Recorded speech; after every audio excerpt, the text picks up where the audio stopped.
সহ্য করতে করতে ধৈর্য হারিয়ে ফেলেছি, তবুও মনকে বুঝিয়েছি আজ নয়তো কাল সব ঠিক হয়ে যাবে।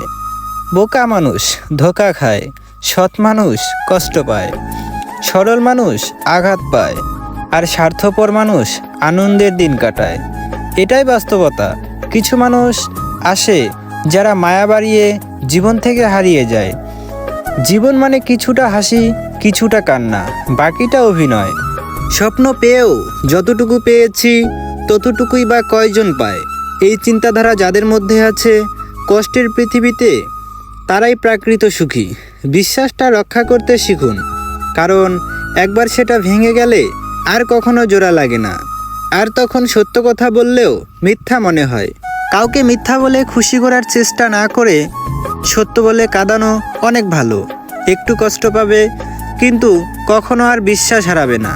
বর্তমানে মানুষকে তুমি ঠিক যতটা আপন ভাববে, ঠিক ততটা তোমায় আপন ভাববে না।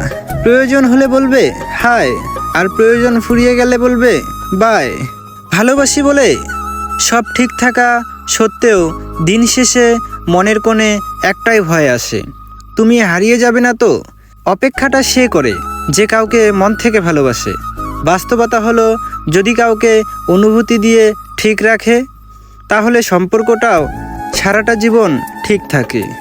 যে ভালোবাসার বদলে ধোঁকা উপহার দেয়, তাকে কখনোই ক্ষমা করতে নেই। কারণ যে ভালোবাসা পাওয়ার যোগ্য নয়, সে একজন বেঈমান। যদি তোমার অনুপস্থিতিতে কেউ খুশি থাকে, তাহলে তার কাছ থেকে দূরে থাকাই ভালো। মানুষকে না দেখেও জীবনে অনেক বেশি ভালোবাসতে পারে। কেন জানেন? কারণ ভালোবাসা মন থেকে হয়। কল্পনায় যে কোনো স্বপ্ন সাজানো খুব সহজ, কিন্তু বাস্তবে সেই গল্প সাজানো খুব কঠিন। ব্যর্থতায় হতাশায় কিছুই নেই। মনে রেখো, অন্ধকার যত বেশি হয়, সূর্য তত দ্রুত উদিত হয়। আবেগ নিয়ে দুনিয়া চলে না, ঠিক ততটাই আবেগের অনুপস্থিতিতে পৃথিবীর প্রতিটা সম্পর্ক তৈরি হয়। ভালোবাসা মানুষকে আর যতই হোক শেয়ার করা যায় না অন্য কারো সাথে। তার জন্যই অপেক্ষা করুন, যে আপনার অপেক্ষার মর্যাদা দিবে। অনেক হয়েছে ন্যাকামো, অনেক হয়েছে ঢং। দেখানো আবেগ আমারও আছে, আমাকেও বাঁচতে হবে। আর কতদিন কাঁদবো তোর জন্য?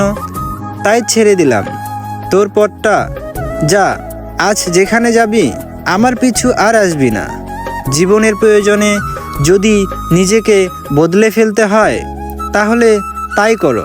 হয়তো কিছুটা কষ্ট পেতে হবে। যখন তোমার কাছে আবেগ মূল্যহীন, তখন সেই আবেগ দিয়ে ভালোবেসেছিলে কেন? যদি ভালো হতে চাও, তাহলে পুরনো অভ্যাসগুলো বদলে ফেলো, অতীতগুলো থেকে শিক্ষা নাও, নিজের দুর্বলতাকে গোপন করতে শেখো। তাইলে তুমি ভালো থাকতে পারবে। আমি সেই দিন সুখী ছিলাম যেদিন আমি একা ছিলাম। আমি সেই দিন দুঃখী হলাম যেদিন তোমাকে মনে জায়গা দিলাম।